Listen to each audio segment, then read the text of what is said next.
We're going to talk today about understanding slope wetlands. And for years, I worked with slope wetlands and didn't even know enough to call them that. So we're all learning in this business. And the most important thing about slope wetlands as we talk about them today is if there's a channel going across that wetland, probably something's broke, and we need to look into what needs to be fixed. And so we'll talk about how they work and what the treatments are. And I wanted to recognize two people that Mollie alluded to, didn't say directly. Marianne McGraw, you here, Marianne? There you are. Without her interest and from her office there in Surface Water Quality Bureau with the Mexico Environment Department, this wouldn't have happened. And is Shelley here? There you are, Shelley Barnes. And it's good to see both of you, and thanks for all your support and encouragement with this. Okay, so characterization of slope wetlands. You can get pretty detailed, or you can try to keep to the basics.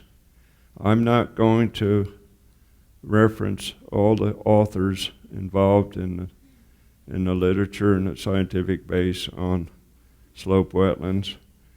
For those of you who want to know the research behind this, there's a list of the papers that we referenced in the back of the book that we've handed out. So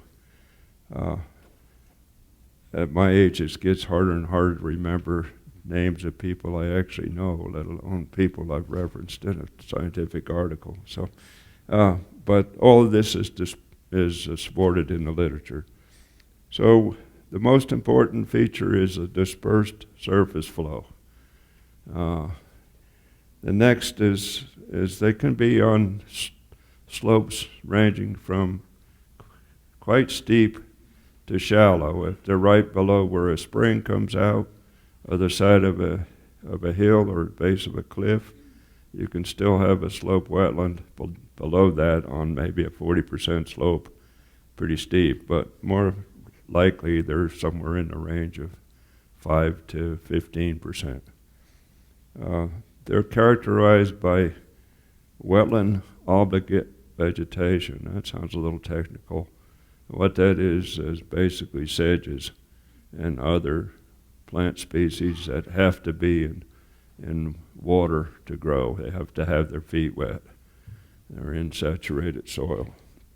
It has a groundwater component.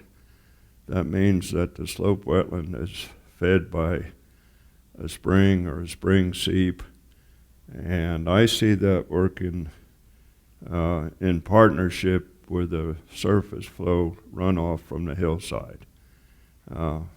Except right at where the spring emerges, usually there's a considerable component of surface flow involved in a slope wetland. And for the most part, they're alluvial fan dependent. What's an alluvial fan? We're going to talk about that.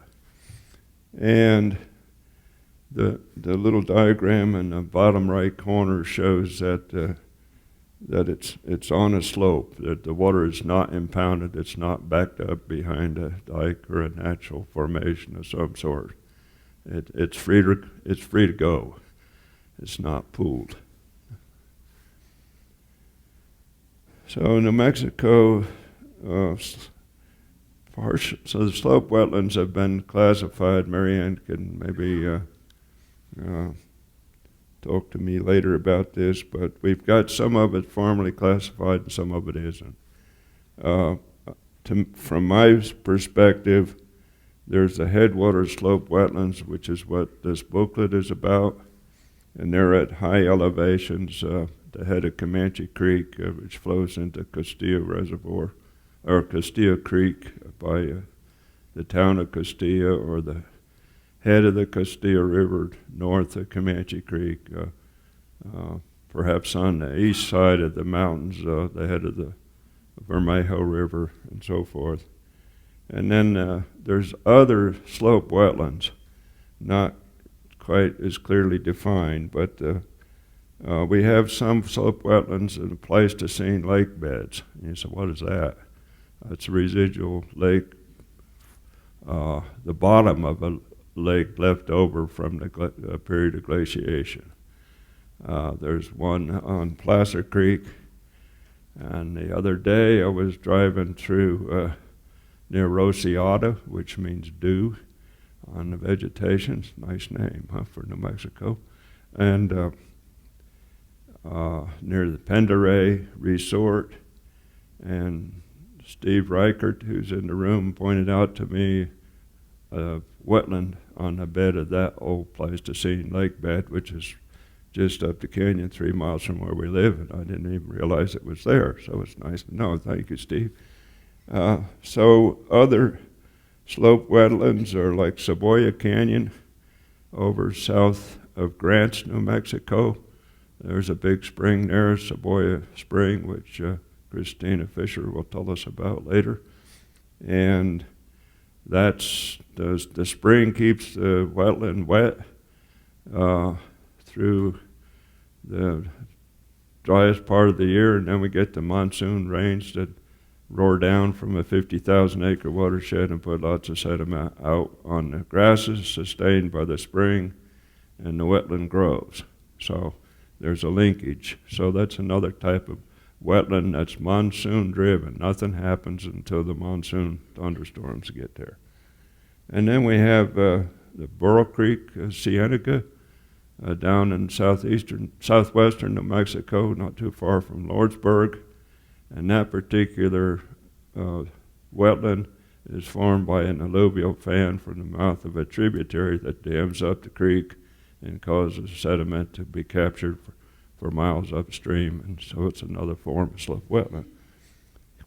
And then on the Valles Caldera, there's many hundreds of acres of slope wetlands, and they're maintained by springs and kind of an equal mix of monsoon storms and snowmelt in the spring of the year. So each of these different wetland complexes have a different hydrologic component. Next.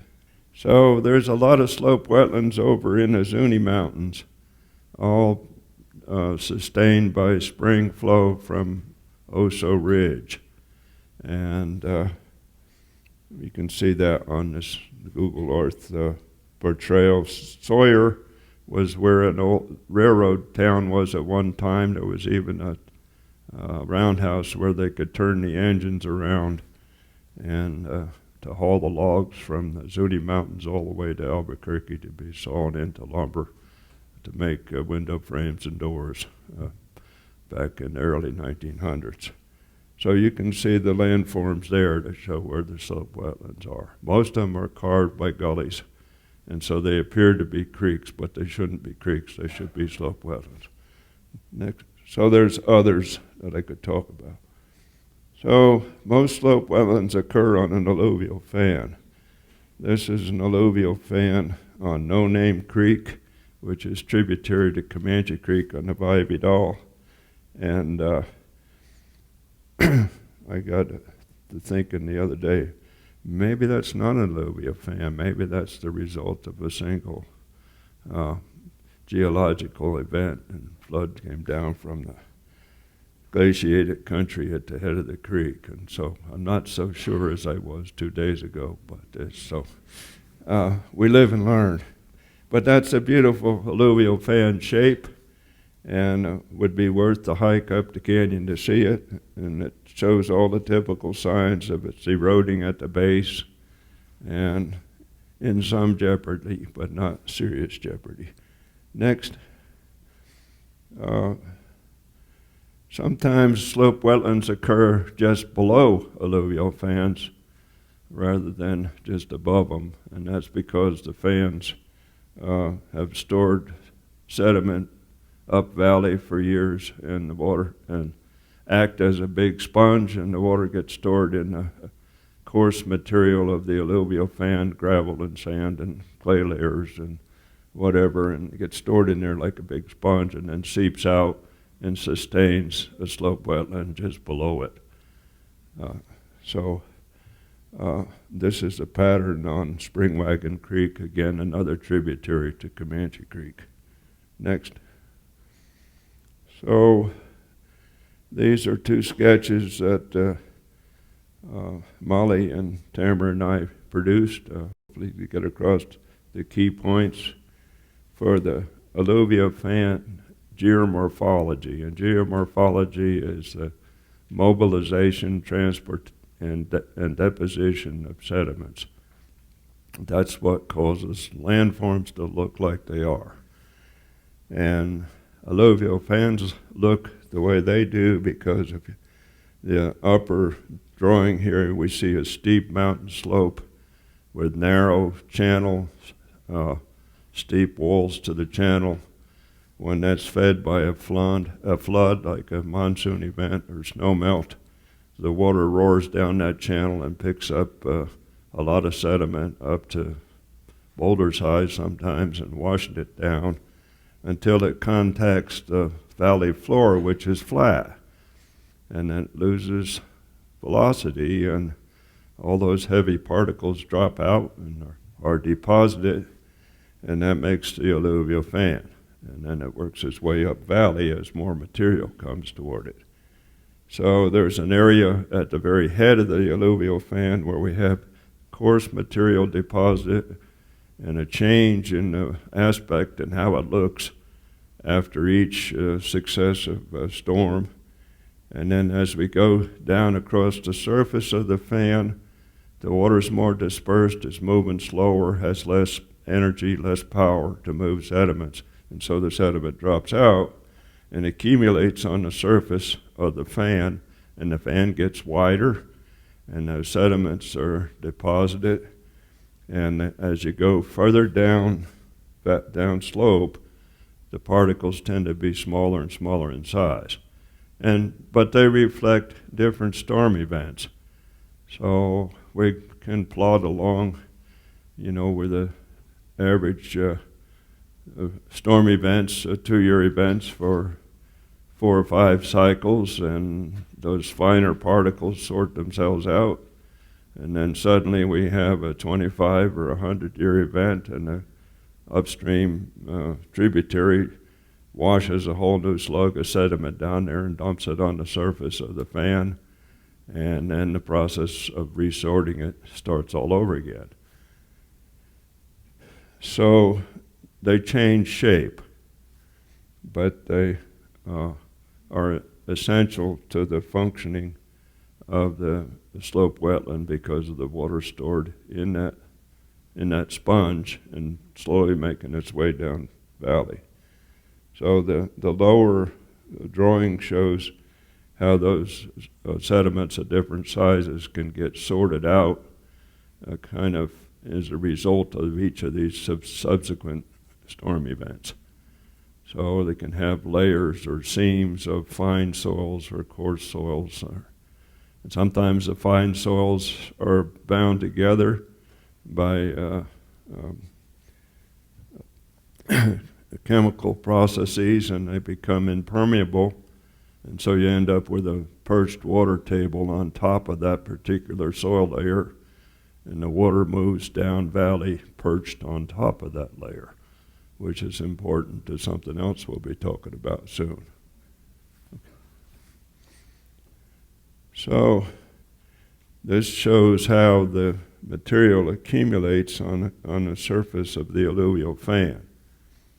And when the fan starts out, you can imagine it being at the mouth of the tributary right at the edge of the creek. And it comes downhill and suddenly spreads out on the valley floor and deposits the sediment. That place is called a delta or a delta fan, and that's the apex of the alluvial fan. And over time, that material works its way up the valley, kind of the same way a headcut works its way up the valley, instead of washing away material, deposits material. So as the alluvial fan grows, then the material moves back and forth across the surface. So all this material is coming down, fast-moving water, leaves and stones and rocks and sticks and whatever, and makes little debris dams. And those debris dams get pretty rigid sometimes and strong enough to deflect the water off in a different direction. So then the stream, for the time being, develops another braid to the channel, and that becomes the main stream for a while until it gets clogged up with a debris dam of its own, and that shoots the water off in another direction. So that's how the fan gets wider over time, and it works its way up valley. So as it goes farther and farther up valley, the coarse material's always at the head, and the fine materials in the in the middle, and even finer at the base.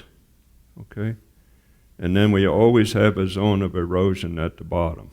So you don't necessarily have to be concerned about the eroding slope right at the very bottom of the fan.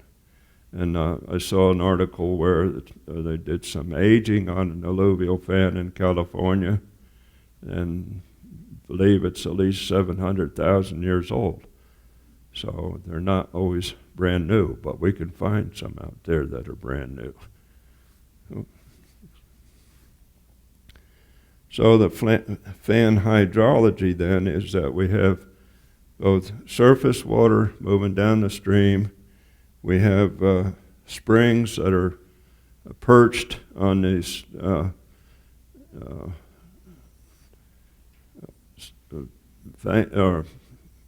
impermeable surfaces, or under the surface of the fan, layers that the water is supported on. And then sometimes we can have deeper water from deeper sources that finds its way to the surface of the soil using fractures in the bedrock. Okay. So we have a constant flow aspect to the hydrology, and we have the recent runoff due to either snowmelt or a thunderstorm. Okay, next. So the most important items about surface hydrology, no matter whether we're dealing with a stream or a slope wetland, or growing a crop of veggies in your backyard, is the timing, the frequency, the magnitude and duration that water is available.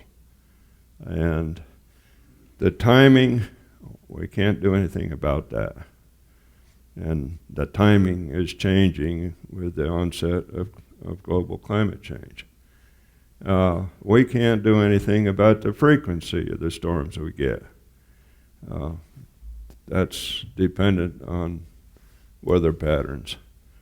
We can't do anything about the magnitude of the moisture we get. We can do a little bit about the magnitude in terms of how deep it is or how broadly it spreads across the landscape. So once it's fallen and starts to run downhill, we can tweak that a little bit. That's a management tool. And the duration, we can't change the duration of a storm event, but we can affect the duration, the time that the water is available to us to grow crops or keep the stream flowing or provide a good place to go fishing or whatever it is. We can affect that a little bit. So that's our tools in the hydrology. We can affect slightly magnitude, a little bit more duration. And we can affect the duration of availability in floodplains, along stream beds, and on the breadth and width of the surface of an alluvial fan. So those are our tools. Next. So finally, we have the vegetative aspect of a slope wetland. And a slope wetland, as I said before, is dominated by mainly sedges or different species of carex and a few other plant phyla, which we could also consider. But what do you most notice about that?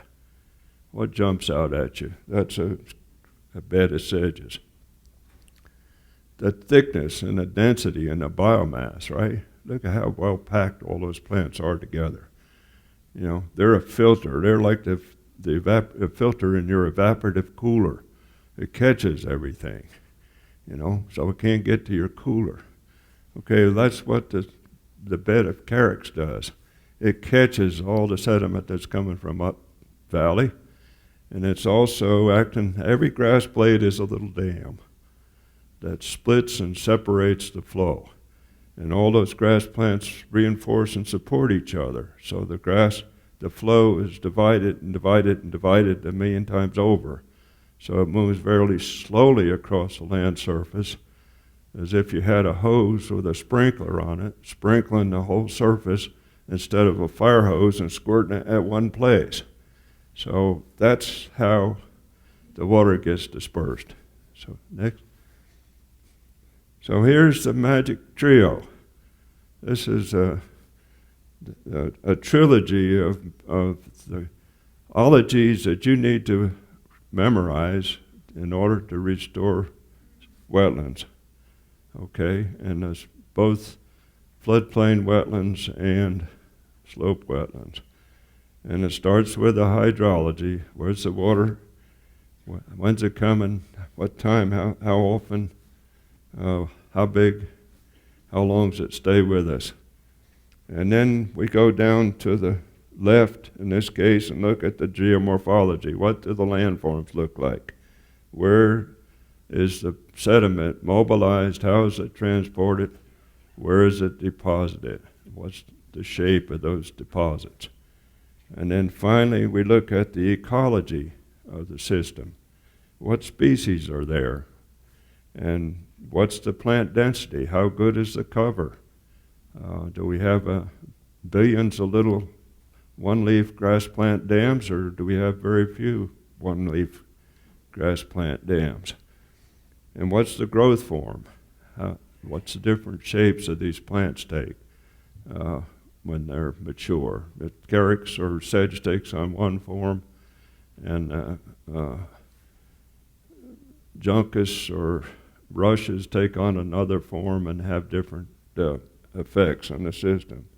And then there's a community interaction between the species. So that alluvial fan and the slope wetland on the surface is not the result of one function. It's not just because it rains once in a while. It's not just because there's sediment out there. It's not just because there's sedges out there. It's because each time one of those things changes, the other two changes. If the frequency of storms change, then the vegetation can't survive, so the protection for the ground surface is diminished, so some of the soil erodes, so the next time it rains, there's less soil available for the water to flow across, there's less land for the plants to grow on, and so forth. So those arrows, in this case, are going clockwise. If you have a negative effect, then I guess these arrows would go in the counterclockwise direction. But just memorize this. You know everything you need to know about fixing slope wetlands. I can sit down and you can listen to somebody else, okay? But it's profound. I can't stress that enough. If you don't get anything else out of this workshop, I hope you take that home with you, okay? Next. So the headwater slope wetlands on Comanche Creek watershed are pretty high. Average elevation is about 10,000 feet. They're partially glaciated from the Pleistocene glaciation period. They constitute about 4% of the Comanche Creek watershed. They're primarily snowmelt driven. The last time we had a big flood in Comanche Creek was 2005, and it blew out all the fences we'd built to keep the elk and the cows from eating the willows, but we were glad to see the water, right? And it reshaped some slope wetlands. So there's no perfect solutions. They're spring-fed by geologic faulting. I didn't put that map in here, but there's a geological map of the valley that shows where all the faults are and where the springs are apt to be, and so forth. And it sustains the base flow for the Rio Costilla and habitat for the Rio Grande cutthroat trout, etc. So just for proof that I'm not dreaming about the glaciation, there's a beautiful glacial cirque just on the other side of Little Costilla Peak. Comanche Creek flows off the south side of the peak, and the McChrystal Creek flows off the east side, and the Vermejo River off the north side, and way up there on the east side is a cirque where the glacial ice carved out this beautiful curved basin, and now it's a lush meadow of green grass and little ponds that would be called tarns by a geologist, a glacial geologist. So that's just evidence that it really did happen. Okay. So what are some of the roles of slope wetlands? They sustain high elevation wetlands and dependent wetland vegetation. We've already talked about that. They sustain the base flow down valley because all the water that gets stored in that spongy alluvial fan, where else are you going to store it once it starts running downhill? It provides high quality range resource for the livestock industry that depends on it. That's 3,000 to 5,000 pounds of forage per acre. That's 2 to 3 tons, okay? That's a pretty rich stand of grass by our standards here in New Mexico. And it's high quality, and it's high in vitamin, early vitamin A, I think it is, early, and when it first starts to grow, it's the best source of vitamin A around. So, and it's an essential summer range for wildlife like elk and wild turkey and mule deer and other species that depend on that for part of their annual life cycle.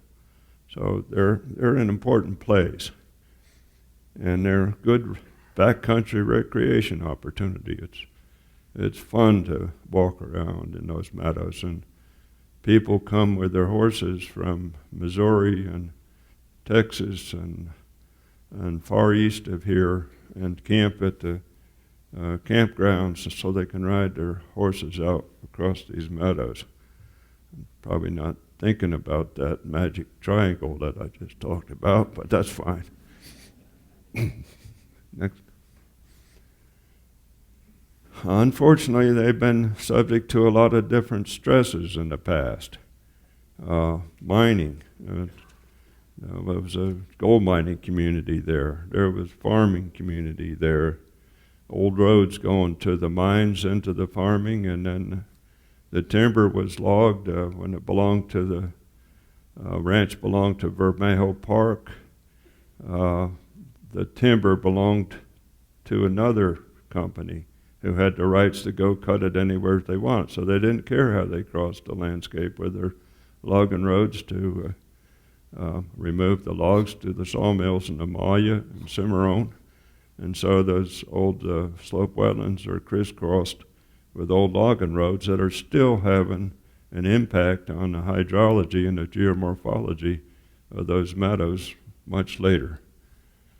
And in some places, old railroads also impacted the slope wetlands. For example, in the Zuni Mountains, there's 700 miles of old logging railroads. Almost all of them went up the valley, and this wetland was a nuisance. So they crossed it anyhow to haul the logs to Albuquerque to the sawmill down by Old Town. And then trailing is always an impact on slope wetlands, and that's caused by either elk or livestock going to a source of water and then to where the good grazing is, back and forth twice a day. And you know how cows travel. There's a lead cow and everybody else follows. And it's right up the valley bottom and back down again. And so those are the places where water can run faster than it can run through the grass. So the faster water runs, the more erosive power it has, and the downcuts, and the trail turns into a gully, and the gully gets deeper, and the wetland dries out. Then we have current stressors, like modern roads. The kinds of stresses there are both encroachment on the land surface and the drainage from the road. I'll talk more to that later.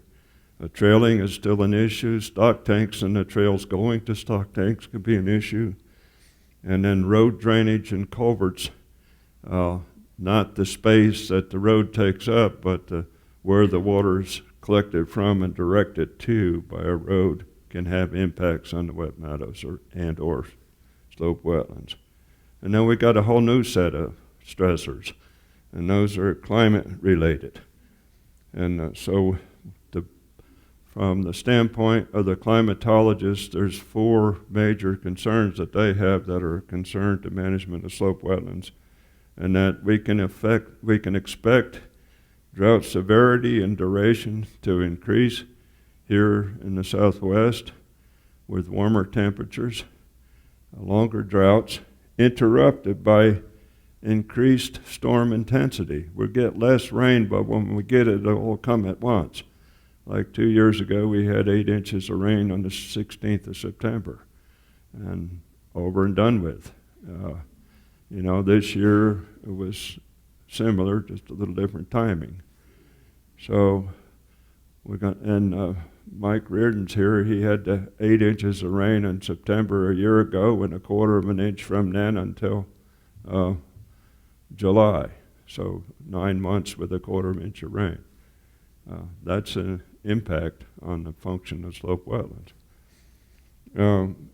Earlier snowmelt. The problem with earlier snowmelt is not that the snow melted and put the water on the landscape, but it happens before the vegetation's ready for it, because over years of evolution, the plants have learned to bloom in, let's say, May, and that, because the water ran off in April, and now the water runs off in February, and they haven't learned to bloom yet in March. So, we've got climate-related impacts there, and the warmer temperatures. Next. So here's what happens on the slope wetland. We have multiple channels, or very tiny channels or rills, and dispersed flow all across the land surface. And then you have an impact such as trailing or ATV traffic or whatever it might be, and you have a narrow place across that meadow, either vertically running up and down valley or horizontally across the valley. It doesn't really matter. It cuts a trench, and the water runs faster in a trench than it does on either side, so gradually it gets deeper. And as it gets deeper, the water table drops on both sides, and those soils that evolved under saturated condition or hydric soils dry out, and they begin to get big cracks and fissures in them, and the water runs down through them faster and starts eroding, and the plant roots begin to die, and we lost our millions of one-leaf dams out there to catch and disperse the water. Next. So this shows the same progression. You notice how the surface of the slope wetlands tend to have a convex shape. They're higher in the middle, lower on each side. It's a challenge. Why? How does that happen?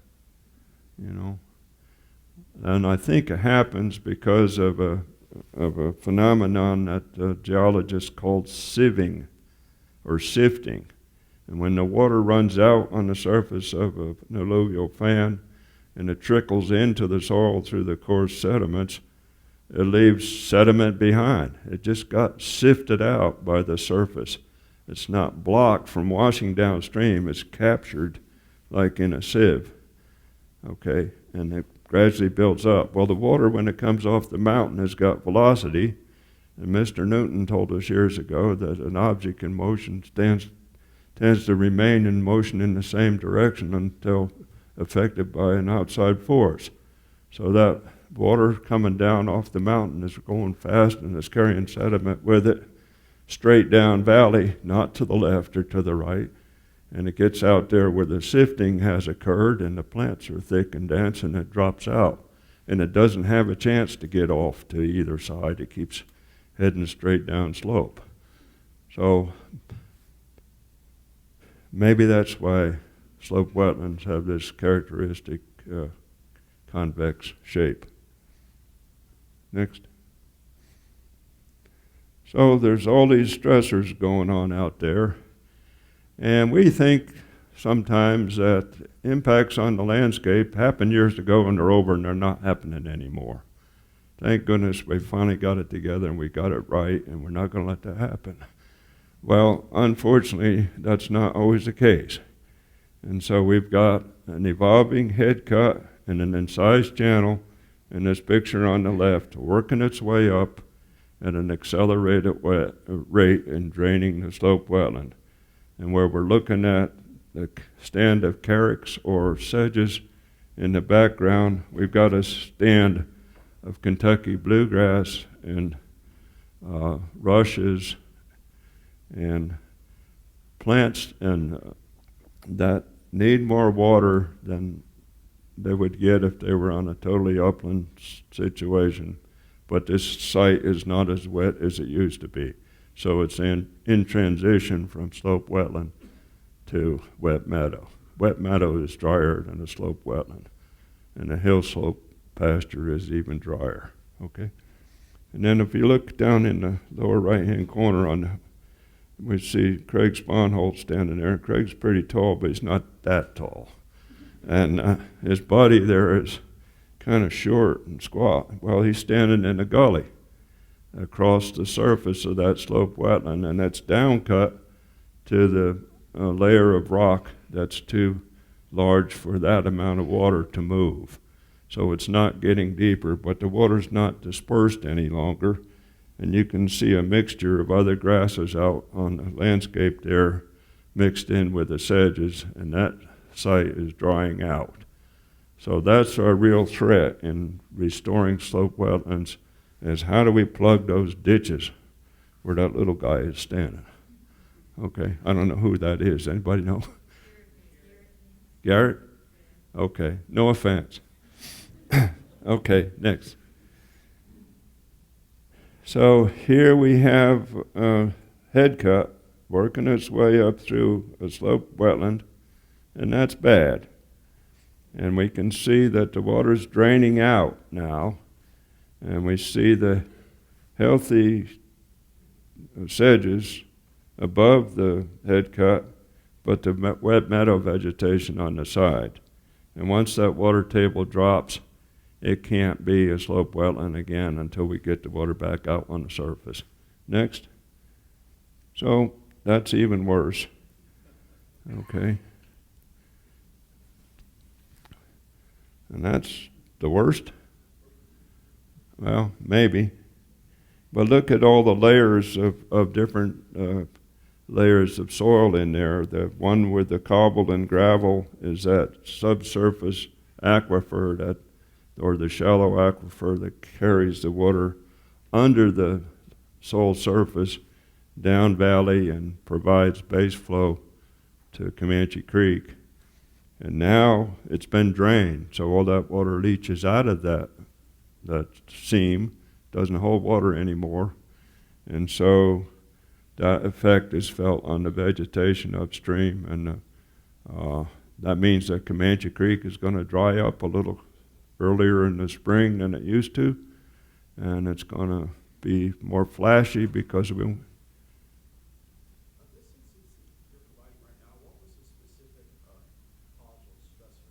I don't know what the stressor was, but that's a good question.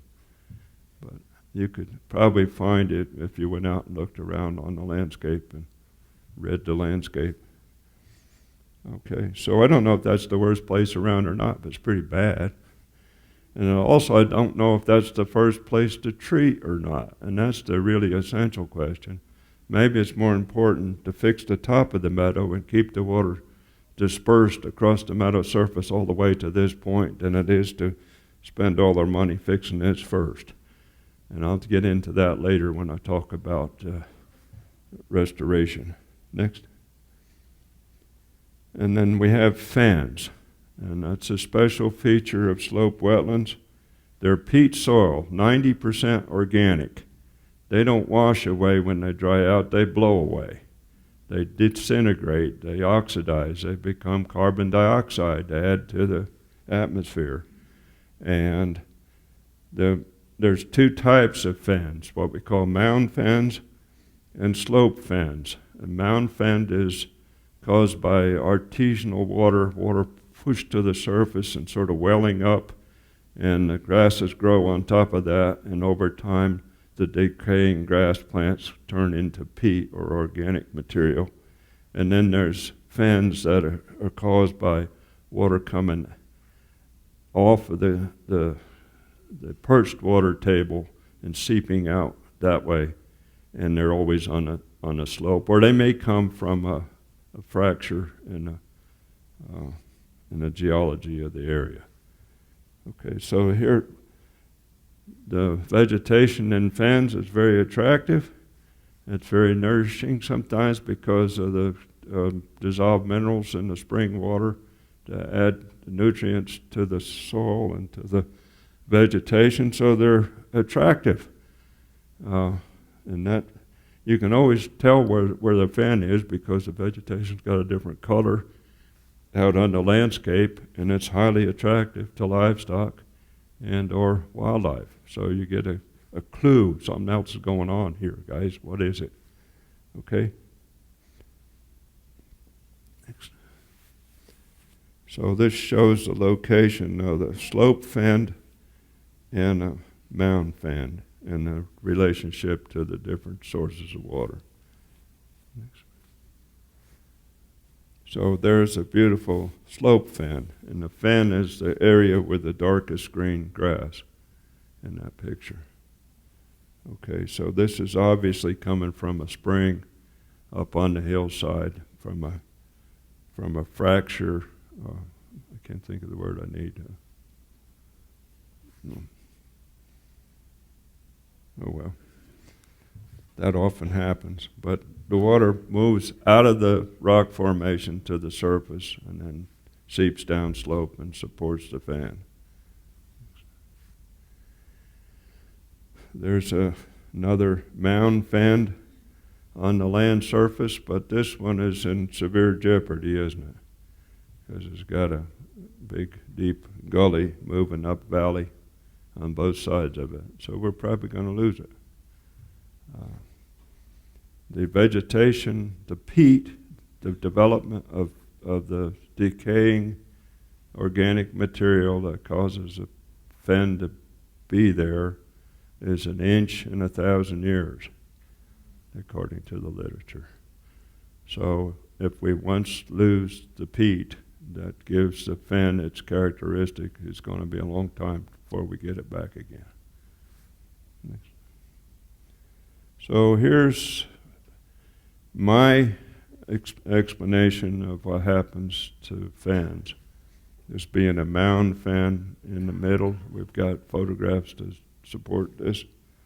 We get trailing to the fen because of its attractiveness for either a source of water or a source of forage for grazing.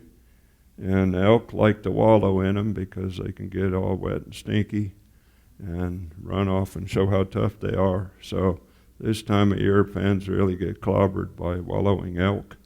And until all that peat is gone and the trail acts like a creek and pipes off the water from the spring that used to support the fen, and the fen dies. Okay, next. So here we're witnessing the torturous death of a fen through hoof shear and wallowing. And I see extreme cases sometimes where we've lost 3, 4, 5, 6 feet of soil through the effects of hoof shear, back and forth across that surface millions of times. And each time the hoofs cut down through it, and the clods get separated into chunks of peat, and then they lay out there on the land surface, and the air can circulate around them, and they oxidize. You see the brown fringes, that's drying out, that's oxidizing, and it's going into the air as carbon dioxide. It's not being washed away by surface flow. So there's some treatments we'll talk about later. Next. Here's kind of end results of desecration of a mound fen. So in 1980, I was on a committee with the Forest Service to facilitate donation of Vallevidal to the National Forest System from Pennzoil, who owned Vermejo Park Ranch. And we had a committee of Forest Service and Vermejo Park, Pennzoil, and state agency people that worked on that to facilitate it, because it was the largest donation of land to the National Forest System ever. It was 100,000 acres. And it culminated on December 31st, 1981, because of the tax laws at that time. Pennzoil could make the donation in lieu of cash taxes, and so there was a lot of negotiation went on as to how much a ranch was worth, because the IRS wanted to cross every T and dot every I, and they thought it was worth less than Pennzoil thought it was, so we did a lot of negotiating. So anyway, it finally came to conclusion on December 31st. What a day is that? That's New Year's Eve. Everybody goes home early. So the folks from the Forest Service and Pennzoil went to the courthouse in Raton to record the deed, and it was closed. So, consternation. So they went and rounded up the county clerk, and they found the keys to the courthouse and opened it and went in and recorded the deed. So officially, the donation of the Vallevidal portion of Carson National Forest happened on New Year's Eve, 1981. The public announcement didn't come until February of 1982. So everybody thinks it became National Forest land in 1982, but it was actually 81. So anyway, I was roaming around Comanche Creek for a couple of years while it was still in private land ownership, and saw some of the what do we call it, the stressors in action, and the legacy stressors. And I never thought that I'd be working on that area. What is this, 34 years later, but it's a thrill.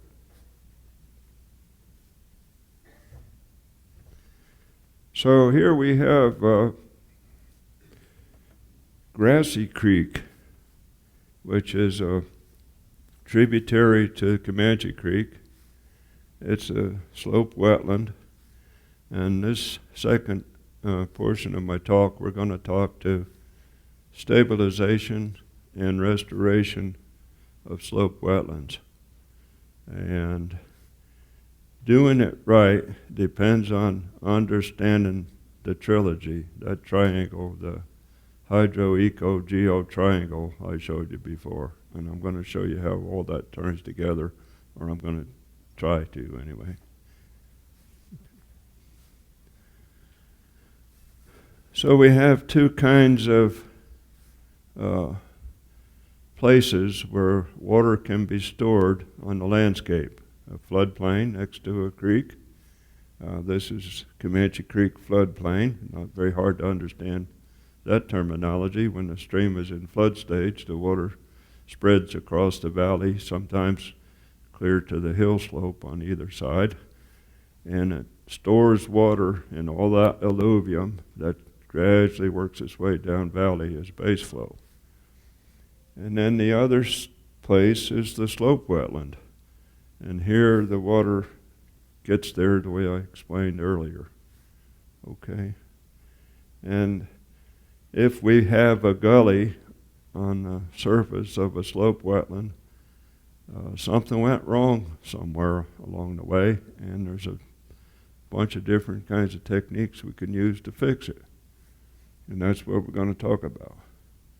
And in the face of climate change, I don't want to forget this. This is our only opportunities to, in my opinion, to significantly store water. We can do it in the floodplain, and we can do it in an alluvial fan. We can't much change, except with good forest management or good range management, the ability to water to soak into the soil further up in the watershed. But once it's in flood stage and coming downhill, these are the two places we can catch water and store it and maintain base flow and all the good things that come from that, whether it's water for the city water supply, or it's water for irrigation, or it's water for industry, or it's water to cool hydroelectric plants, or what it might be. This is our place where we can store it naturally without going to a big reservoir. Okay, so we've got some contrast between restoration of floodplains and restoration of slope wetlands. And these contrasts are, we've got a vast library of science and research to rely on for floodplain restoration. We've got a library of science and research for slope wetlands, but it's not as vast as for managing floodplains, but it's growing. More and more people are getting interested. We've got many techniques for stabilizing and restoring streams in riparian areas and getting bosques back, or riparian area back, or functional floodplain back. We've got few techniques to date that are proven for restoring slope wetlands and making alluvial fans work again. How do you fix a broken alluvial fan anyway? We've got many examples of stabilized rivers, creeks, streams. We've got few examples of stabilized slope wetlands. We're still learning. We've got many supporters for riparian management.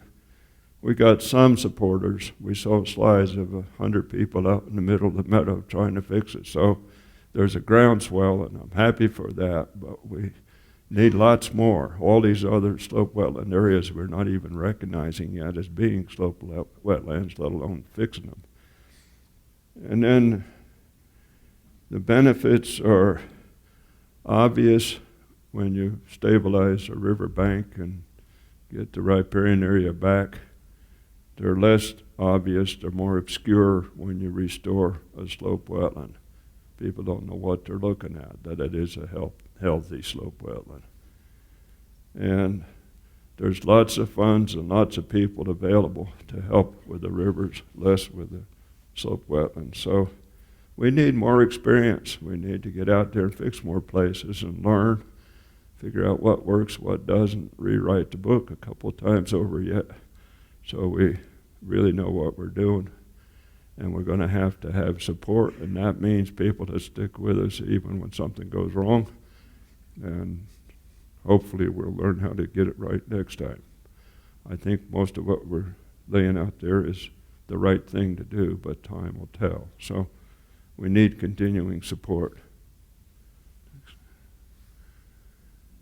So the big challenge is when we go out and look at a broken slope wetland, are we going to stabilize it, or are we going to restore it? Where are we going to put our first dollar? And what kinds of treatments are stabilization treatments, and what are restorative treatments? And how do we mix it? And how do we arrange them up and down valley? And how do we make a complex out of it? And how do we make it so one thing we do supports something else we did, rather than have them be in conflict? So we got a lot to learn about stabilizing and restoring slope wetlands. So some of the treatments for restoring dispersed flow across the slope wetland surface are these. Some of these terms you recognize because we use them when we fix a broken creek. We try to restore a gully. Plug and ponds, medialunas, flow spreaders, worm ditch, burrito dam, one rock dam, sod plugs. Nothing scientific about any of these terms. They don't even sound like an engineer, do they? Instead of a Zuni bowl, we would have a step down, or a step pool system. But people, I think, can remember these kinds of terms after they've built a half a dozen of them each, and they know how they work, and we can put them on the landscape and fix what's broke. Okay, next. So here's one that we're learning to do.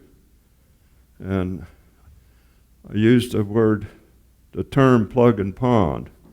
And that's out of respect for the person that first used this kind of treatment. My good friend Steve Carson. Steve, are you here in the room? Okay, he likes to. Yeah. Steve prefers the term plug and spread. I wonder why. It's kind of a little more straightforward, isn't it? We're going to plug up the gully and spread the water back on the landscape. Much better term, but we have a mutual friend that used it for the first time, and we respect that person and respect the terminology plug and pond. So the idea of the plug and pond is to go from concentrated, fast-moving water that's roaring down the gully and moving lots of sediment, and take that water and stop it and spread it as shallow, slow-moving water out on the land surface. Okay? So that's where plug and spread comes in. Okay? And the goal of the plug, or dam, if you would, is not to store as much water as we can for as long as possible as a watering source for wildlife or livestock. The goal is just to have the means to take this fast water, slow it down, put it back out on the landscape. So that's the way plug and pond structures are built. We don't make deep ponds, okay? We make shallow ponds.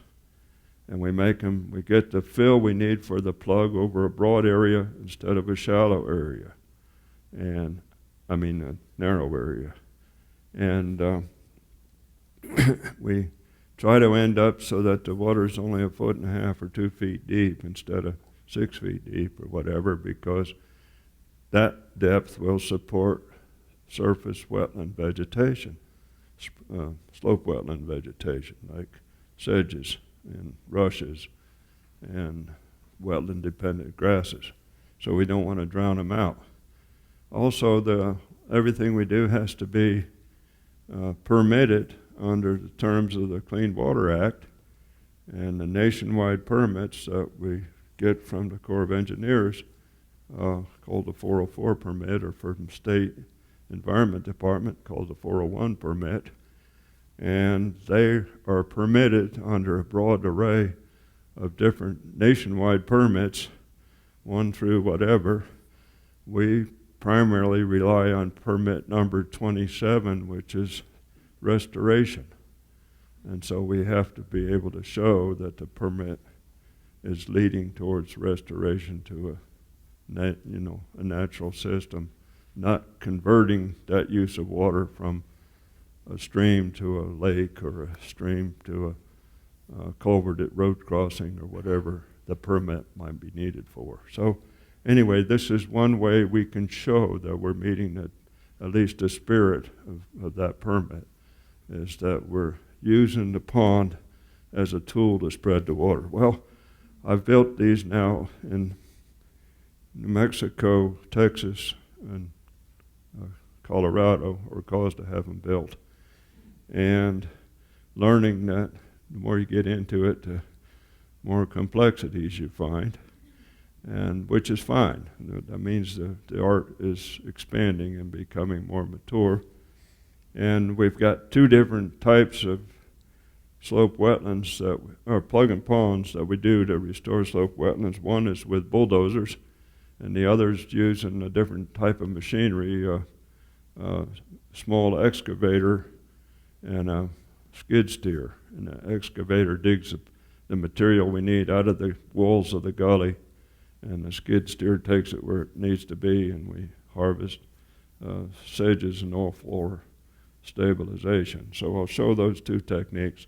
This particular project is one we just completed less than 2 months ago in Colorado in an area called the Quivira Basin. It's a state, I'm right about that, Sean. It's a private land, but yeah, this one's private. Thank you. And the landowners were happy to go along with it. And so this is a dozer and skid steer, and the next ones I'm going to show you about are the excavator. So the important thing is to look at that drawing in the upper left-hand corner. We use the material front where I call it a bay. We scrape up the material that we need from there to build the plug, and then we need to build above the plug a little berm, which we call freeboard, so that if there's a flood, the water goes around it, doesn't wash it out. And or we can get the material from the bottom of the gully where it's wet and it packs neatly to make a good dam, and then you take the material from the surface of the bay and push it back into the gully and bring the gully up to the right elevation. But the whole idea is to get a wide as possible spill or pour over lip for the water to have maximum contact with the width of the valley, so that water goes out very thin, half-inch deep across 100 feet wide rather than 2 feet deep across 4 feet wide. Then it has no power to erode that way. So the key thing is to get that maximum spread so we can disperse the water across the land surface and minimize the erosive power of that water. Okay.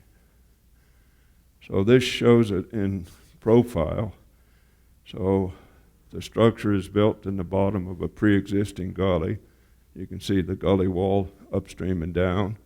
We take the plug either from the gully bottom or from the bay and move it in there and build the plug. I like the plug to be at least 4 feet long for every foot of height. More is better. And then the freeboard on top of that. And then we take material and backfill parts of the gully until the water will only be 1 foot to 2 foot deep. So we get carex type vegetation to grow in there eventually. Okay? Okay, well, Tamara Gadzia helped me with these drawings, as with all my drawings that I'm showing you. She's the brains for the machine that makes this happen. And we tried to imagine all the different applications of the plug and pond or plug and spread that you could do with a bulldozer on drier sites. And oh yeah, we could spill the water on both sides of the creek. Wouldn't that be fun? So this is a plug and pond or plug and spread with 2 bays, one leading the water out on either side. Well, then we said, well, another application, what it was originally designed for, was to spill water into the historic stream channel when the gully had cut off and abandoned the old natural channel, because the natural channel had a floodplain and the new one doesn't. So you can divert water into the historic channel. Well, that's another use of plug and ponds. And oh yeah, we can use them to stop a head cut if we put pond at just the right area spot and raise the water just deep enough. There won't be any pour over lip, so the head cut will be nullified. It won't be a head cut. So we drew all these up and went to Quivira Basin and built 9 plug and ponds, and we used all 6 of the different variations of applications in those 9 ponds. It was kind of amazing that once you got on the ground, all these different kinds of situations shows up. So what's the message there? You got to be flexible. You got to make the structure fit the lay of the land, and don't go out there with some preconceived idea what the perfect one looks like and plop it down on the ground whether it fits or not. So you have to use your imagination. Well, I did a series of them in Texas on a private ranch, and we built 9, that must be a magic number, in a not a slope wetland situation, in a eroded stream gully where the stream had lost access to its floodplain. And we found out that each successive structure supported the one above and below it. And so it's an intricate complex of structures that you're building out there, and you have to figure out ahead of time, how is this one going to affect the water coming from that one? And by that I mean, once you spill the water out on the floodplain, it runs down valley, unless you've got a gentle place to put it back in the gully, you're going to create a pour-over lip, and you're going to get a new head cut. So you just moved the head cut from there to there. You didn't fix anything. So the next pond downstream has got to gather the water up again and then respread it. So then you figure out, okay, in this case it has to go to the left side of the valley, in that case to the right side of the valley, and this situation both sides, and this situation into the old stream channel, etc. And so you have to develop them as a complex, not just a single individual structure all by itself. How is this one affecting that one? And then we can get somewhere, okay? Next. So this is one of our structures, again in Kezar Valley. This is one with 2 bays or pour-over lips, and it shows where the water came in, the gully on the left where the incoming arrow is there, and the water gets captured and pushed out to the surfaces of the old slope wetland. And I'm not making this up. There were hydric soils there. There was all the evidence we needed to say, yeah, it wasn't too long ago that this was a slope wetland. We're not creating one where there wasn't one before or something like that. So our goal here is to get the water spread back out again. Let me get into the questions later, Mike, if you would. But okay, so this is looking down valley. We've got 9 plug-in ponds, about 5 of them are visible in this shot.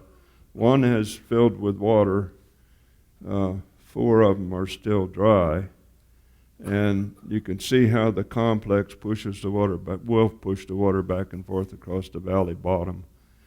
And there's a little bit of magic going on here right now, today as we speak, and that's that trilogy working again. And that is that in the wintertime, the springs put out, no, let's start over. The springs put out a constant flow of water all the time, okay? In the wintertime, there's no evapotranspiration going on, so that same flow of water spreads further down valley, okay, like a garden hose spilling out on the sidewalk, okay? And then summertime, we got evapotranspiration, and all the plants are gulping up the water, and the daylight hours go for 16 hours instead of for 8 hours, and so there's sun shining on it, hotter temperature, so it dries the water out. So in the wintertime, the water from the spring makes it further down valley. In the summertime, it doesn't make it as far down valley. And we're restoring the old wetland surface, and the water soaking into the ground, into the sponge, to flow out later as base flow. And we got all that vacant space. It's like putting a dry sponge in a bucket of water. You got to soak up some water from the bucket for the sponge to be full. So over time, we're refilling that sponge as well as spreading water across the surface. And what's going on with the plants? The plants are saying, thanks for the drink, and they sprout on the former wetland soil and reoccupy it so that surface gets wider and more of a filter for runoff from the hill slopes that come down, start catching sediment. So it's a stuttering process. The restoration of the wetland makes progress in the wintertime and recedes back up valley in the summertime when the water evaporates, and it moves farther down valley and up valley and farther down valley and up valley until finally the whole thing is resaturated. And then the same amount of water as ever is making it on down the creek bed. But we got to go through this period of transition from a destroyed site to a restored site. Okay? So that was the bulldozer and skid steer application of the plug and pond or plug and spread technique. This is a slightly different technique that's being used on the Valles Caldera National Preserve by my friends Van Clothier and Steve Roman. And in this case, they're using an excavator, which you can see kind of looks like something from the dinosaur age out there in the middle of the meadow.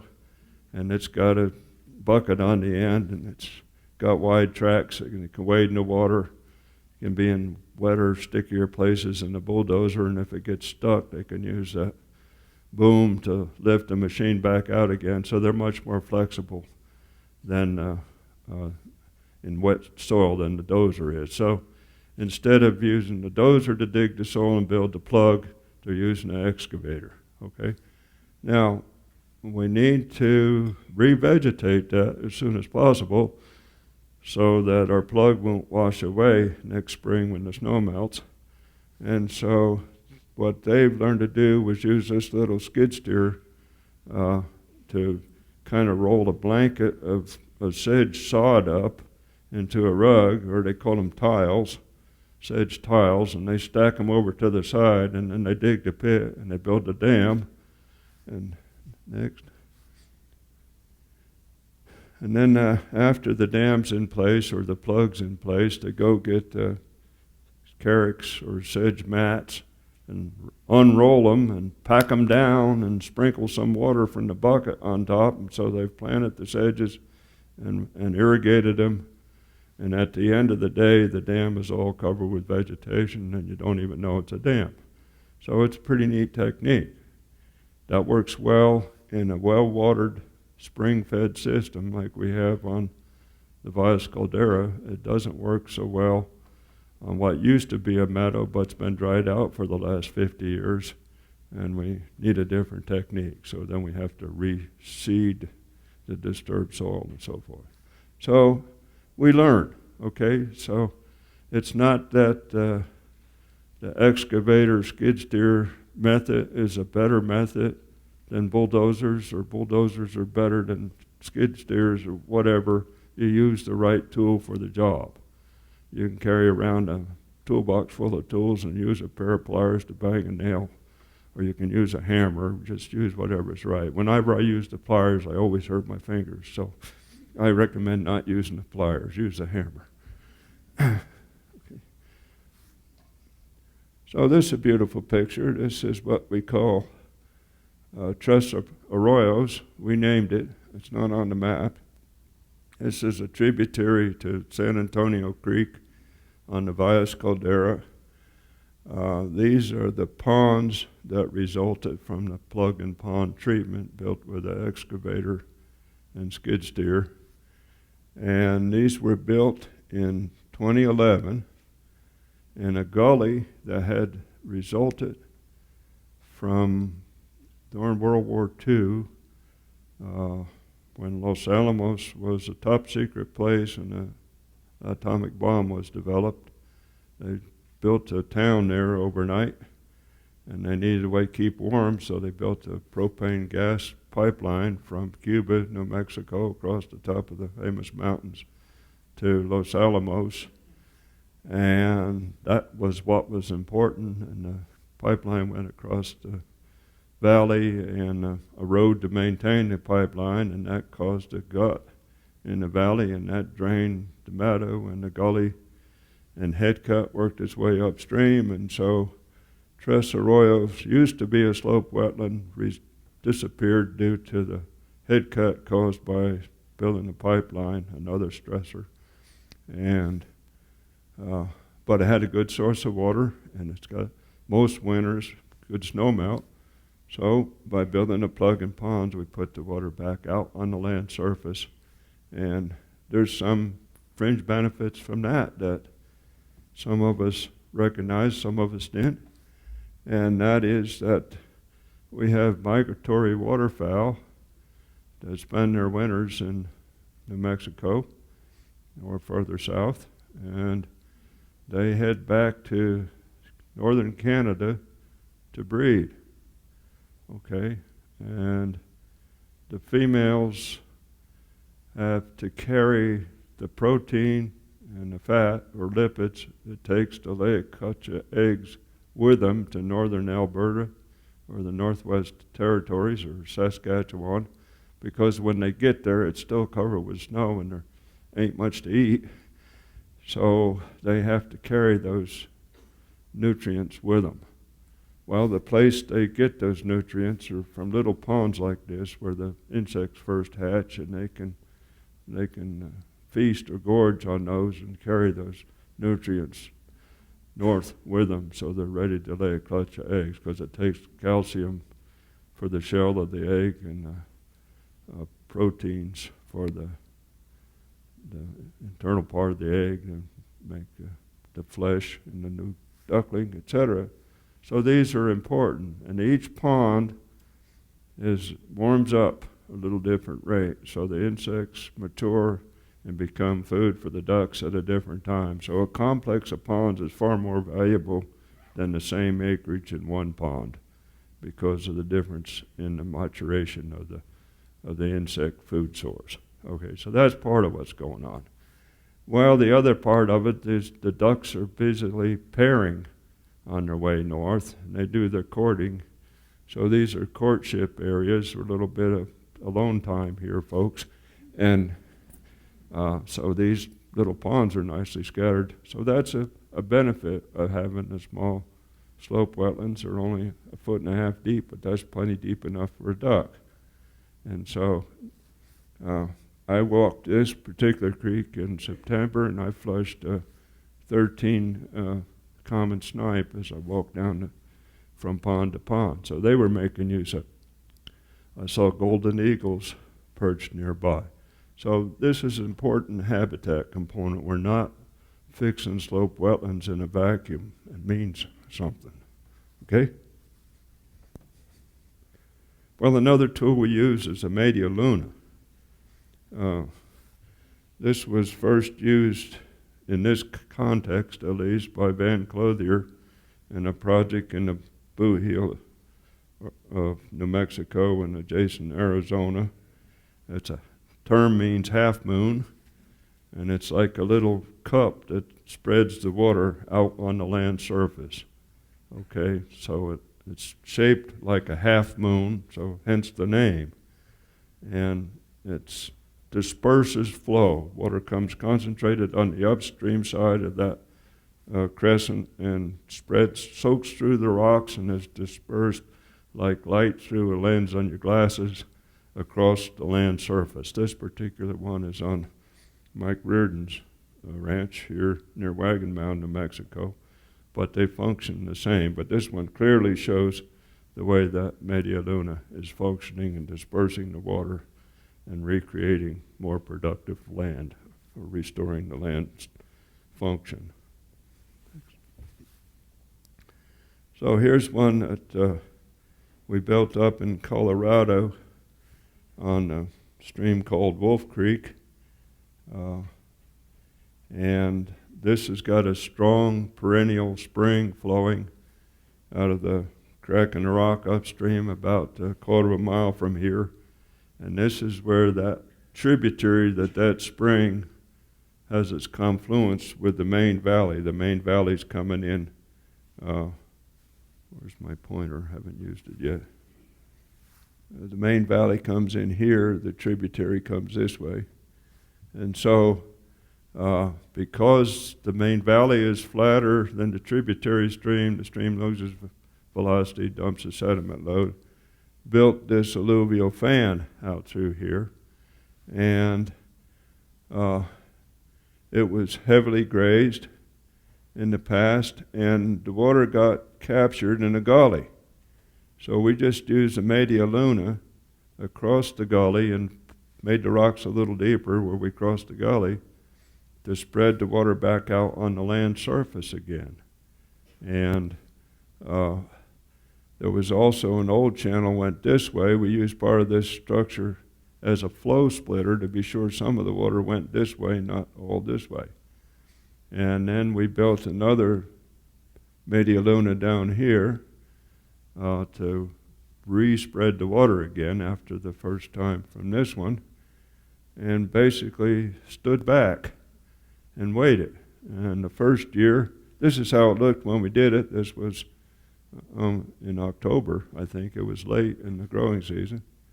And by the next year, it looked like this. That looks pretty good.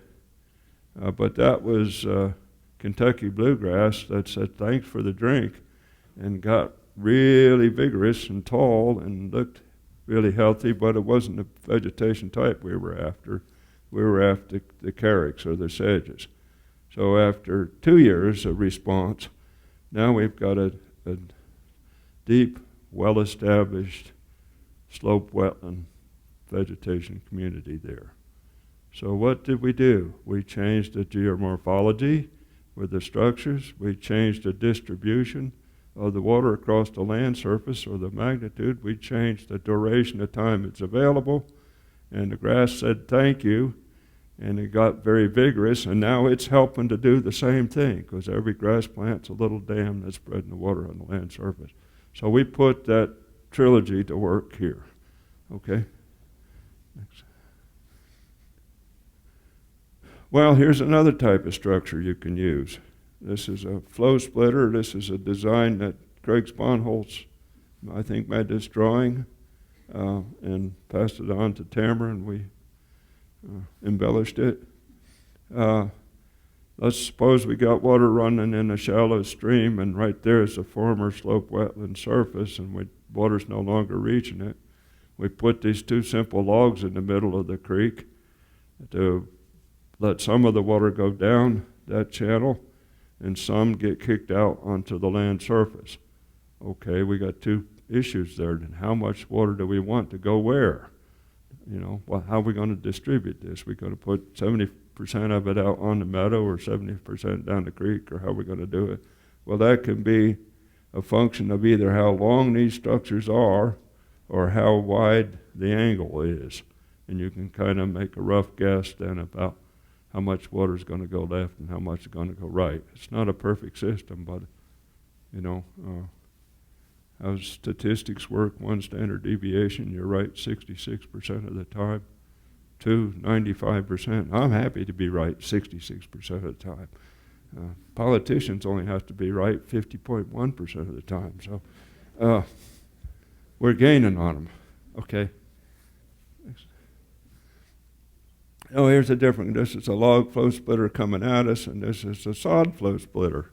We could use rocks. There's lots of different ways. Once we get started, we let our imagination be our guide, and we can build lots of good stuff. So here's a worm ditch. And this is a slope wetland on Holman Creek, which is another tributary to Comanche Creek. And we did a Quivira Coalition project there 11 years ago already. And we had a big head cut right there. This is downhill in that direction. And the water used to go out on the meadow surface here, and now it's all fallen into the head cut, running down a little narrow channel, rock line channel, across the road, and the slope wetland had dried out. So we did two structures here. We built a rock rundown, which I'll talk about here, and then, wait a minute. Oh, this is schematic. In that case, we used a log and fabric spillover, the step falls. And then we built, and that deflected the water out to this right side. We used its worm ditch to get it out there. Why do I call it a worm ditch? Because somebody else used it first, and that's what they called it. And that's good enough for me. I like to ratify their work, okay? And so this the first one happened down on the Luna district of the Gila National Forest. Pat Morrison was a biologist there that came up with this term. Anyway, you build the worm ditch with sinuosity in it, not so it looks pretty, but because you want the slope of the ditch to be flatter than the slope of the land surface, so the water runs slower and doesn't erode the banks. Okay, and so that's the purpose of the worm ditch. And we use a worm ditch that has half the slope of the land surface. Well, how do you do that?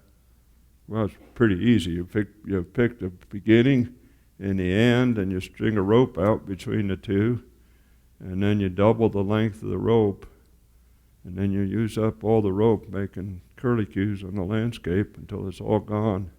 And by definition, it has to be half the slope of the valley to begin with. So it works. So that's good enough. I'm happy with it. Well, look what happened to the meadow. It went from being dried out to now it's growing sedges again, just by making the worm ditch out across the land surface and having the water resaturate that historic hydric soil. And when you look at that valley, it looks like, my goodness, the soil must be 100 feet deep, because it's really wide and the water's spreading down through there. And really what it is, there's if it's 100 feet deep, 98 feet of it is rock, and there's this 2 foot of soil on the top that's growing things, and that's what we want to get the water to. And this kind of structure does that. Okay. Oh, another magical structure, Kristina's going to tell us more about. This is on the Cebolla Slope Wetland on Cebolla Canyon, south of Grants, New Mexico. And we use a Burrito dam, and the purpose of the Burrito dam is just to spread the water across a pretty flat surface anyway. And hope I'm not stealing your talk, Kristina. Why do we call it a Burrito dam? Okay, the neat thing about a Burrito dam is you can put a package of 50 sandbags under your left arm and your shovel in your right hand and go out there and dig the dirt locally. You don't have to use machines to carry everything out there and dig holes and carry rock, etc. And so you build this nice structure with sandbags, and somebody figured we should build sandbags, make sandbags out of plastic that deteriorates in ultraviolet light. I don't know who that person was, but they used to make them out of burlap. So you get ultraviolet light on them, and they disintegrate, and you go back 6 months later, and you got plastic flying around everywhere, and the Burrito dam melted. And so if you wrap it in geotextile fabric that resists ultraviolet light, then the structure stays in place, and it looks an awful lot like a New Mexico burrito wrapped in this nice wrapper. So hence Burrito Dam, okay? Forgive me for being so colloquial with my terminology. Next. So here's our old standby, the One Rock Dam. And the purpose of the One Rock Dam is to gently lift the bed of the channel so that you have a lot of resistance to the force of flowing water. And there obviously more than one rock in that structure, but it's only one rock deep. So it's got a lot of resistance to the sheer force of flowing water. And when it gets sediment behind it, then you can add another layer if necessary. Next. From the Burrito Dam, we evolved into the sod plug dam. Okay, and the sod plugs are by necessity because the sod's right here and the gully's right here and the rocks are a long way away. So let's use sod. Well, carex or said sod has got a lot of resistance to erosion into it. So if we just dig the plugs and move them and put them back down in these shallow gullies running across the slope wetland surface, we can make a pretty effective living dam that will start to collect sediment, spread the water on the land surface, and use a local material. And we've been building lots of those with volunteers on many different projects, so it's a pretty effective treatment. Next. Now the variation on that is a rock dam, or one rock dam with a sod liner on the upstream edge so it catches more water initially and accumulates sediments faster. And this is a variation on a one rock dam where some places the rock supply is skinny rocks about this thick and this big around maybe, but you can stack them and you put them one layer deep and it doesn't make much of an impoundment. But if you stand them on end like books on a bookshelf, then you can get a lot of height out of a skinny rock. And so that's where book stacking comes from. I think Steve Roman originated that term, I don't remember. But, okay, so it's another treatment. Next. And then we can line the bed of these tiny stream channels because the water flowing down them doesn't have much power with local rock and effectively raise the bed so the water can spread back out on the former slope wetland surface. Okay, so again, that has limited application, but if there's a cliffside right there and a slope wetlands right here, and it ain't too far to the base of the cliff, we can get our talus rocks, or we can get it from a glacial moraine or whatever it is, the rock we need to raise the bed of the channel. And then we just line the bed of the channel for a long ways because the creek doesn't have the power to wash it away, and the grass plants will lodge there and start to grow. The sedge plants will start to grow, and pretty soon we've plugged the channel and the water's dispersed again. And then taken off from that is the log mat. Some places we have a source of logs near to the creek. We don't have rocks.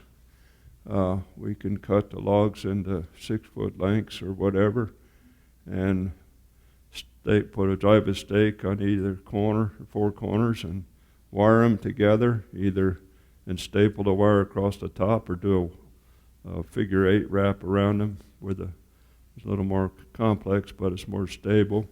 And to get a little bit of footer for the logs, if you cut the limbs off flush on the top surface and leave stubs 6 or 8 or 12 inches long on the bottom and lay the stubs on the bottom, then they work their way down in the soil and everyone becomes anchored in the creek bed, and it's like a fish hook. It can't be washed away.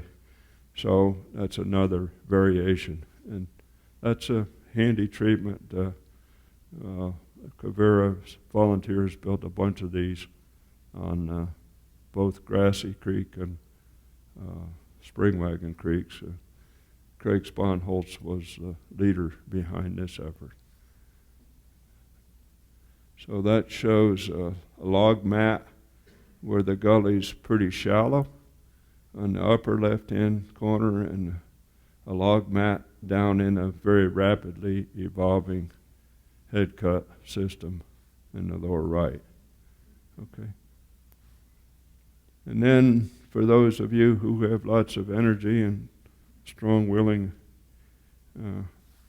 laborers, we could use a whole tree. Okay, and we used lots of whole tree log mats or tree length mats on burned scars on Santa Clara Pueblo after the Los Alamos fire of 2000, or it was Cerro Grande was the name for that fire. And they work really well if you got trees either that you can fell directly into the evolving gully, just cut them off and let them fall into the creek or gully, and or they're maybe up to 30 feet long and 6 or 8 inches in diameter. You can use log carriers or a machine to put them in place.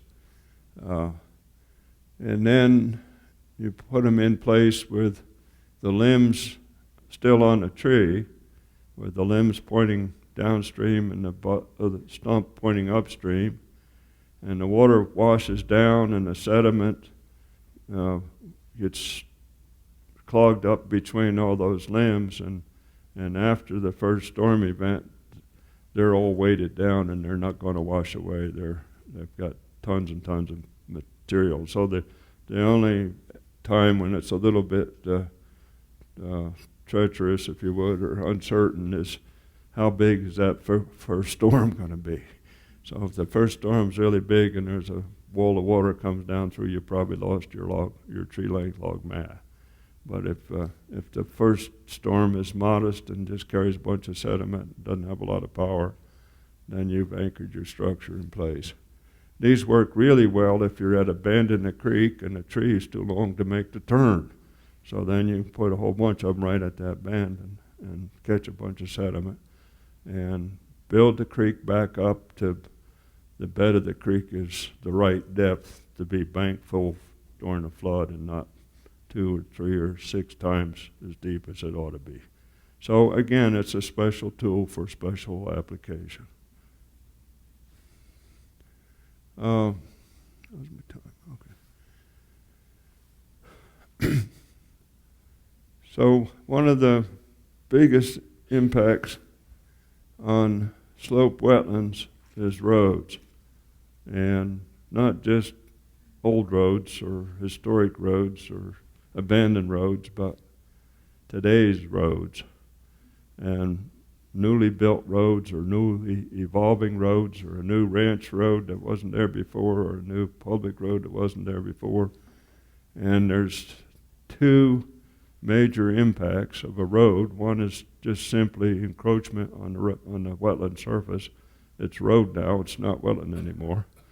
And the other is the drainage system that goes with that road, because the water's coming down valley, in this case, from top of the slide to the bottom, and the road intercepts that flow. Well, if I'm an engineer, I've got to keep the road surface dry. What do I do to keep the road surface dry? I dig a ditch. I dig a ditch on the uphill side of the road, and sometimes I get it carried away, and I dig another ditch on the downhill side of the road. And I guarantee you the bottom of the ditch is going to be deeper than the depth of that hydric soil. So now we just captured all the water, and we lead it off as fast as possible out of the meadow system. Okay, and maybe there's an inkling of a stream going down the bottom of the meadow, and so we put a culvert in to keep the water in that stream, except we just took all this water that used to come as sheet flow across the surface, and we routed through one small pipe in the middle of the meadow, so now it's channelized directed flow that goes roaring down through the meadow and creates an incised channel and cuts through that impermeable layer that is perched, or shallow groundwater used to be perched on top of, and now we just drain the meadow. So, and each possible road alignment has got a different set of impacts on the meadow surface. Okay, so if the road is where it crosses, in other words, or the angle that it crosses on can have a huge impact on how much it drains that slope wetland or wet meadow surface. So the safest place is right here. If you're crossing from left to right or right to left, horizontal. If you cross at the head of the slope wetland, then you can use a structure there, a low water crossing, to disperse the water out on the land surface, and the road can actually be used as a tool to restore the slope wetland. Okay? Or you can cross at the bottom, and you can use the elevation of the culvert to raise the bed of the channel and catch sediments and resaturate the meadow and restore the meadow. Or you can say, I don't give a darn, and go across at an angle and do the worst of all evils and drain it from left to right and direct the water down the middle and take as much of the meadow as possible and call it scenic or whatever. So if a little bit of pre-planning can go into not just building the road as cheap as possible, but how can we protect the meadow or the slope wetland as we go, or how can we even use the road as a tool to fix it, then I like that solution because it uses funds that might not normally get allocated to fixing slope wetlands. We use road money to do it with. Wow. Okay. So here's a place we did that. Frank's in the audience. He's the only one here that remembers. And we just had an argument about when that happened. This is a slope wetland on Ojo Redondo Creek in the Zuni Mountains on Sapello National Forest. And this is at Post Office Flat. And Post Office Flat was a community in the 1920s when the logging was going on and they were hauling the logs to Albuquerque. And there was 35 homes around this little slope wetland, or scattered out in the woods, and a post office and a general store, and I'm sure a bar and other attractions. But there was a spring right here and a fence around the spring to protect it, and there was a road crossed right here, and the gully went all the way up, and then there was another road went this way and led the water around the surface of the slope wetland, and another spring in a wetland just up the valley. And this road went like this, the historic road, and not so terribly long ago, we decided it was either 1987 or 1988. Frank and I took a busload of engineers out there and said, why the hell does this have to be like this? And why? What do you mean? Well, we're draining the meadow. Well, what could we do to fix it? Let's come up with something. Well, I went back to my office, and Frank went back to his, and about a month later, the phone rang, and the forest engineers called me and said, hey, I want you to go to Post Office Flat with me. I'm going to show you what we did. So they built a new road, and they put the culvert elevations in there, so the culverts, instead of being in a ditch, were at the surface of the wetland, and the road acted like a dam, and they made it permeable so water could seep through from here to here as well as coming through the culverts during the flood. And we restored the slope wetland by restoring the elevation of the water table, and also went up here with prison labor and took the water that was running down this whole road and put it back out on the meadow surface. So we managed the road in a way to restore a slope wetland. And I didn't even know it at that time it was a slope wetland. I thought it was supposed to be a floodplain wetland because the creek going through it was so well established. It had been there for so long due to 35 homes and a railroad and a post office and all the business traffic. So it's a slope wetland again. So we can fix them. This one is, what is that,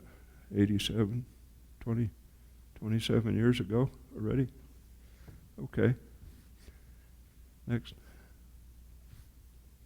Well, the takeoff on that is what we call a porous fill or permeable fill. Engineers call that a French drain. Well, the purpose of a French drain is to get rid of water you don't want. So I changed the name. It's a porous fill. We want this water. We want it to get distributed across the slope wetland surface downstream of the road. So this one is at McGaffey Campground over by Gallup, and that layer of rock right there is this layer, and this is all 6-inch cobble with 1/3 of the space, and there is pore space.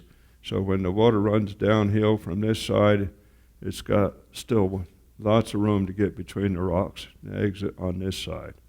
So if you were, say, 20 feet wide and a foot deep, you'd have 20 square feet of surface, 1/3 of which would carry water, or 6 or 8 feet of open space for the water to go through. So you can design it so you have adequate capacity to move the water down valley.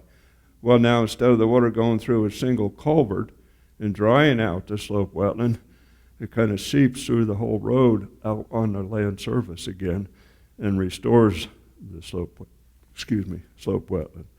So we built 28 of these on the Valles Caldera National Preserve about 10 years ago when the preserve built VCO2, the main road through the valley on the preserve. And now all the water that was running down gullies is now redistributed on the land surface through these porous fills. So that's a useful tool when the situation is right and you've got the ability to do it.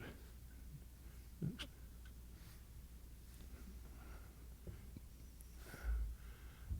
Another treatment we've been using for about 25 years now is raised culvert inlet.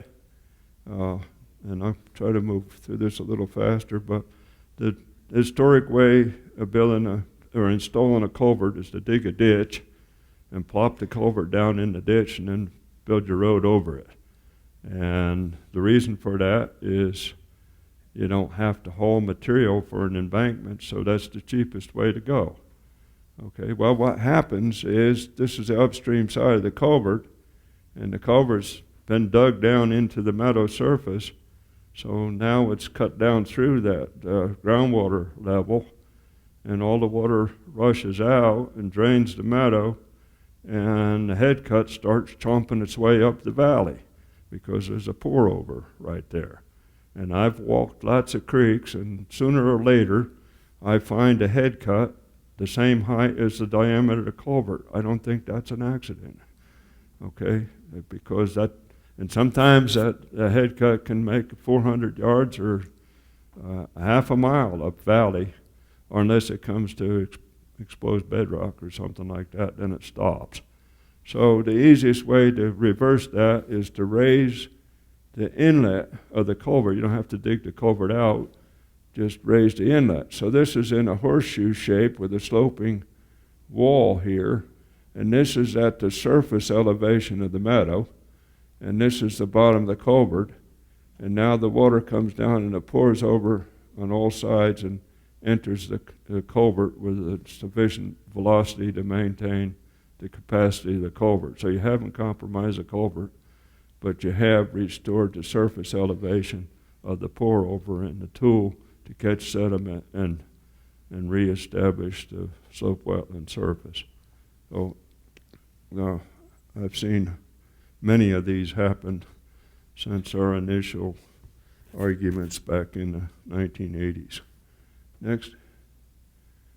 Here's another variation. This is railroad ties and cement to raise the elevation. This is a 6-foot diameter culvert. This was a big headcut gully right here, nice wetland, that had been drained because of the culverts. And now the effective lip of the culvert is 32 inches higher than it was previously. And so again, we maintain the capacity of the culvert, but we have the possibility to restore the meadow surface again. Next. Another alternative is remove the culvert altogether and build a low water crossing at the right elevation to start spreading water on both sides instead of having to go down a ditch. Craig Sponholtz built that one. Sometimes we want to close roads. There's lots of tools for closing roads. We can build a wall. We can put rocks. This is the usual technique, and kind of block off that road we don't want used anymore. We can dig a ditch, make it tough to cross, although with today's four-wheel drive 20-inch tire vehicles, most ditches are passable. We can plant trees and shrubs and pretend that the road's not there at all. We can put a fence across it. We can lay logs and brush. There's lots of ways to cross a road that you don't want used anymore. Okay. So another thing is to remove impediments. And I call this floodplain clutter. Lots of things left out there from years gone by that don't serve any purpose whatsoever anymore still direct the way the water passes across the surface of that meadow. So get rid of them. If we don't need a road drainage ditch anymore, backfill it so the water can flow level across the land surface. If we still need a ditch, then manage it properly. Abandoned irrigation ditches. I estimate there's thousands of miles of abandoned irrigation ditches in New Mexico that don't get used anymore to carry water to a crop field. But they're still catching water, and they're still causing gullies to form across the meadows, and the water doesn't get to where it went to historically before the ditch was built. And so they're a nemesis to the function, the proper function of the slope wetland. So I'm not asking that any irrigation ditch or acequia that's still serving its intended purpose and it's still being maintained gets changed. I'm just saying, let's go fix these broken ones out there that are abandoned and aren't used anymore, but are still messing up the way the water flows across the valley bottom. Old culverts on abandoned roads, they're still there. The road's not used anymore. The water gets piped through the culvert, still causes a gully, keeps the water from spreading. Let's get rid of them. Close abandoned roads, put proper drainage structures in them, rolling dips, whatever it takes to properly distribute the water on the landscape. And placer mine ways. Sometimes it's piled 20 feet deep along the edges of old creeks, Gold Creek, Placer Creek in New Mexico. What is it in Prescott, Steve? I don't remember. Pardon? Yeah, Lynx Creek. You know, wherever they dug the gold by placer mining, all that stuff is left where it laid for the last 100 years, and it's still adversely impacting the proper functioning condition of the riparian area, and it could be easily fixed, but seldom are. Next. So I'll try to speed up here a little bit. These are for fixing gullies. I've talked to all these in the past already. Again, plug and pond, Zuni bowl, one rock dam, laybacks, log and fabric structures, rock rundowns, log rundowns. Then we're going to talk a little bit about trailing and hoof shear remediation for fens. So plug and pond for headcut control. We built a dam here. Here's where the water's going to pour out. If this elevation is the same as the lip of the headcut, then this ponds when the gully is flowing and there's no pour over, so the headcut can't advance because we don't have that undercutting anymore. Plus, we've got water soaking all this, so vegetation starts to grow and the roots hold the soil in place, and voila, you've stopped the upstream migration of the headcut. So plug and pond treatment can be pretty valuable. Next. Another one, Zuni bowl, one rock dam. I learned the term, learned how to build these on the Zuni Pueblo, so I tried to honor them with that name. It's pretty well caught on. There's thousands of people now that use Zuni bowls that don't know the derivation, but at least they're calling it that, and credit's going to the right place. So the idea of the Zuni bowl is the water pours over into this bowl-shaped depression of rocks and fills with ponded water, and then we got water falling on water, which dissipates the energy. It doesn't have the erosive power to undercut the downstream face of the headcut, so that stops the upward movement. Plus, we store water, soaks into the banks, the vegetation responds, gets healthy, grows healthy roots, binds the soil in place, and helps to slow down the upstream advance of the headcut. And always build them in combination with a one rock dam, because the water ponded behind the one rock dam is another step. So the water comes down, pours over this, splashes in, pours over the dam portion of the Zuni bowl into the ponded water above the one rock dam, so we have water splashing on water twice instead of just once. And this all grows vegetation and stabilizes the bank. So it's a useful tool. Recommend it. A layback. Sometimes we got a really wide eroded face moving up across a slope wetland, way too big to treat with a Zuni bowl, and not necessary because we don't have that much water. So we can just line the whole face of that pour over with rock, but we have to put first a row of footer rocks like this, right here, and then we put our next row of rocks leaning into the slope and supported by the footer rocks. So when the water pours over, it's splashing onto the footer rocks instead of digging a hole. So that's pretty effective. And that's what the cover photo is on the booklet we passed out, as a rock layback. Next.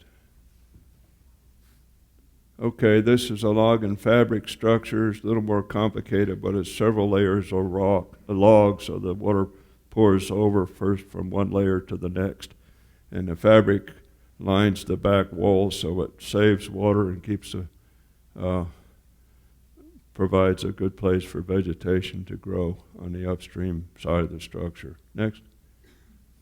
So there's a log and fabric structure right there, built this summer on Grassy Creek by Craig Sponholtz and a bunch of volunteers. Okay. This is what Craig calls a log and rock step down. It's kind of complicated, but it waves the water back and forth down through a whole series of steps here. So this used to be a big, tall head cut. Now it's a shallow, sloping structure with 8-inch drops instead of an 8-foot drop, and stabilizes a head cut. This is, again, is a stabilization structure, not a restorative structure. Next. Here's just a simple rock rundown, just in a head cut that's only about 1 foot to 2 feet deep. Just fill that evolving gully with rock, and now when the water flows down valley from this side to this way, it pours down on the rock and can't erode the soil underneath, and then there's a one rock dam at the bottom side to pool water right there and get vegetation started. Next. A log rundown has the same purpose. Now, hoof shear remediation. This is where we have the mound fan or the slope fan, and we've had wildlife or livestock going there, and the hoofs have sheared the peat soil into little clods, and that are evaporating. It's a little harder to treat. We've got a lot to learn about how to fix fens damaged by hoof shear, but one way is just to cover it with brush, and at least they can't break those clods any finer.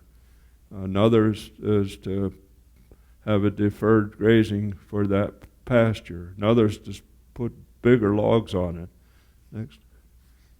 Another is, I thought my next picture was an exclosure fence, but it's not, is put an exclosure around it. Often the impact is due to trailing, and so if you build a fence from nowhere to nowhere across the valley floor just to cause the cows to go out around, the trailing stops, because now they're trailing up on the hillside instead of up and down the bottom of the valley. The cows still have access to all the grass to feed on it, they're just not making that gully anymore.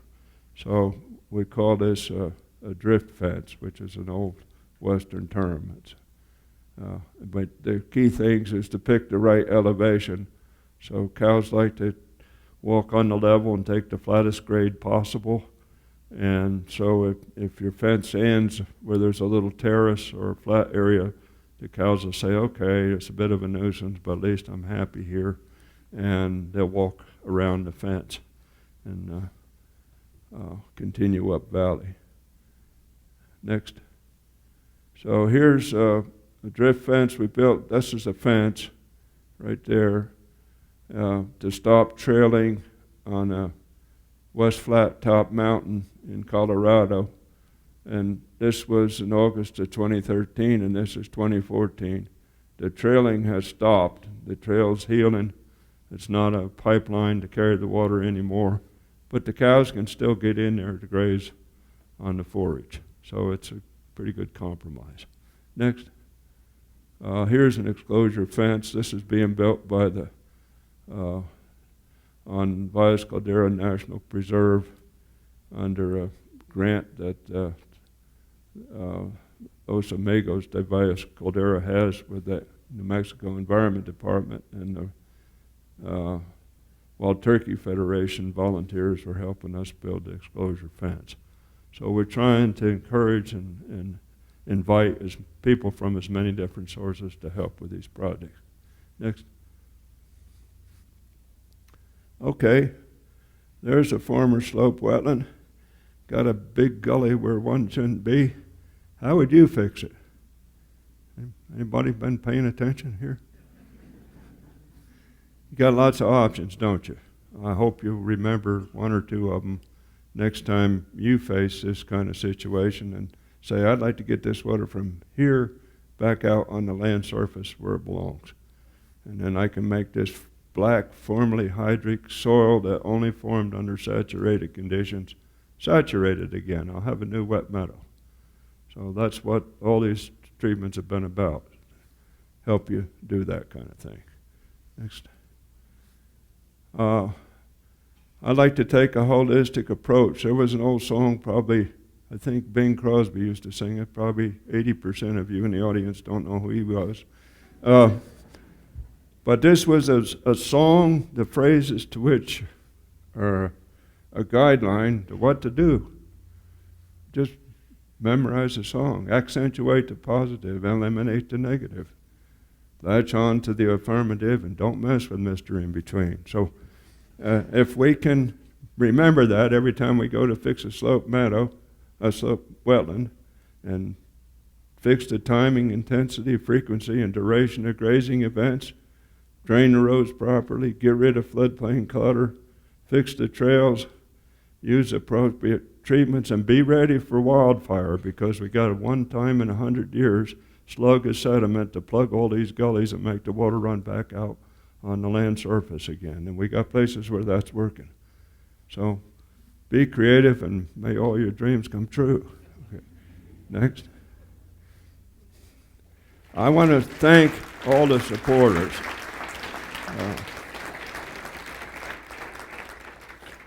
You read all the names, all the logos. That's the supporters we've had to date to do this kind of work. Thank you.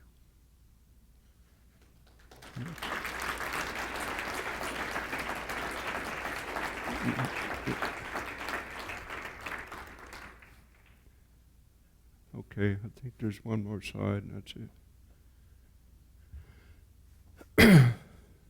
And I want to thank those that helped, especially Betsy Neely, who was here from Colorado. She's organized an awful lot of the work we've done in Colorado. It's incredible. She works with the Nature Conservancy and sees to that all the direction gets out there, and so thank you, Betsy.